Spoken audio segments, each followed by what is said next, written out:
So today I'm going to be making afang. I mean, afang is quite popular now all over Nigeria, but I'm making my afang with the dry afang. Actually, this is my first time of trying it. I know for Nigerians living in diaspora, a lot of them get the afang dry. And so I wanted to try out and see how this goes. First, I shredded my afang, dried it out in the sun, blended or pulsed, not blended, because when you blend it becomes too fine. So I pulsed it, and we'll see how this goes. But I'm looking forward to the dry version actually. Not much water, just enough. It's looking like the pounded version already. I add a little bit more water. Yeah, I think we'll just leave that to soak up some water so that when we're ready to use, it goes straight in. Now, of course, I have my water leaf been chopped, and then I have my meat already boiled, and then I have fish in there. Of course, I have some pomo in there as well, or what the Efiks will call Ikpa brother. Ikpa brother, that's what it's called. So to this, I will add crayfish, because you want the flavor to seep into the stock for the soup. And since the liquid is boiling already, it is safe, to now add periwinkle. The periwinkle has been topped and tailed. You have to do that, and then wash very well, because periwinkle comes with a lot of mud. Usually I put in a plastic bowl with cover and water and shake several times. That gets it clean. So I add my periwinkle.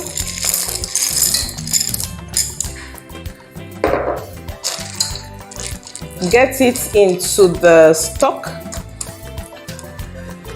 So I add a little bit more pepper, although I had used pepper to boil the meat, but usually when you add palm oil to a dish, the intensity of the pepper is reduced actually.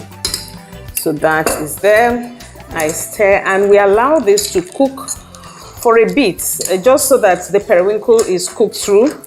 To take something like 5 minutes, it would cook through before we add the water leaf. So I'll go in now and add some seasoning cube or stock cube.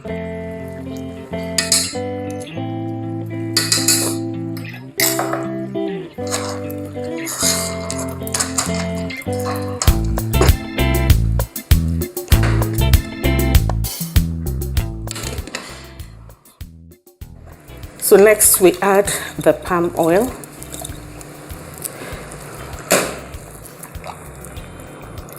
The palm oil kind of acts like liquid as well for the soup. We allow that to cook maybe just for 2 minutes, and then we add our water leaf. So in goes our water leaf.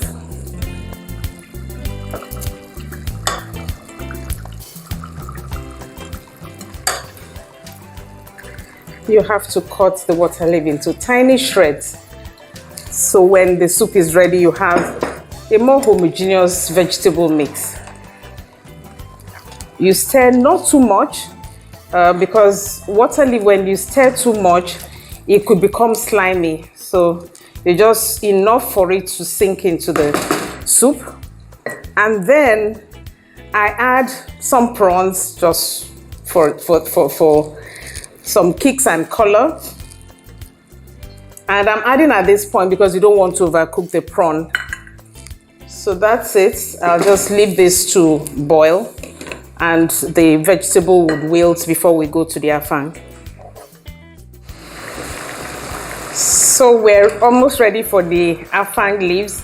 But you can see that the water leaf has released more water into the soup, so you have to be careful with the water, the original water you had in the soup. I'll turn off the heat. That's how I cook mine. because I don't want my afang to overcook. Indeed, having added some water to wet it, it's already in a state where it will blend very well into the soup. So I add that. I have turned off the heat, so the heat from the soup cooks the afang.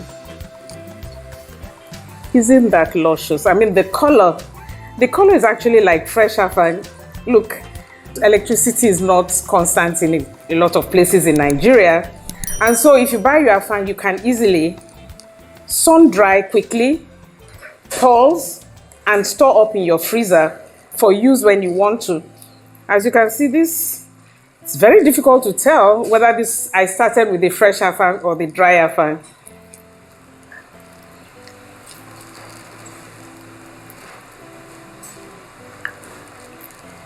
That's good. So I'll cover that and allow the afang to cook up a bit with the heat from the pot. The aroma of the afang is still there. So, dry afang, wet afang, you can enjoy your afang whether it's wet or dry. But remember, when you're buying from the market, treat it quickly, sun dry, pulse, and then leave in your freezer. We'll grab some fufu and see how we go down with this one.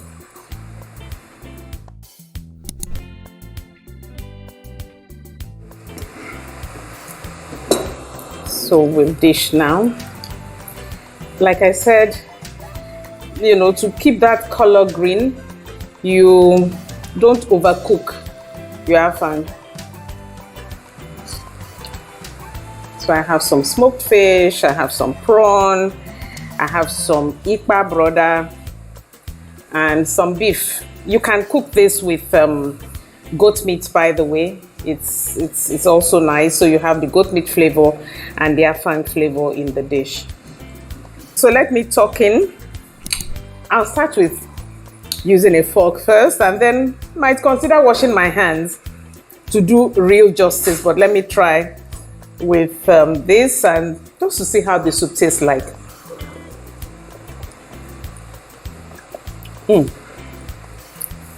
Quite nice. I mean, yes, maybe the intensity of the afang is not as strong as if you use the fresh one. But if I'm living abroad, this can easily pass. And then my periwinkle. Okay, guys in diaspora, I don't know. Some people can get periwinkle, by the way, but not many. So this is a plus for me living in Nigeria.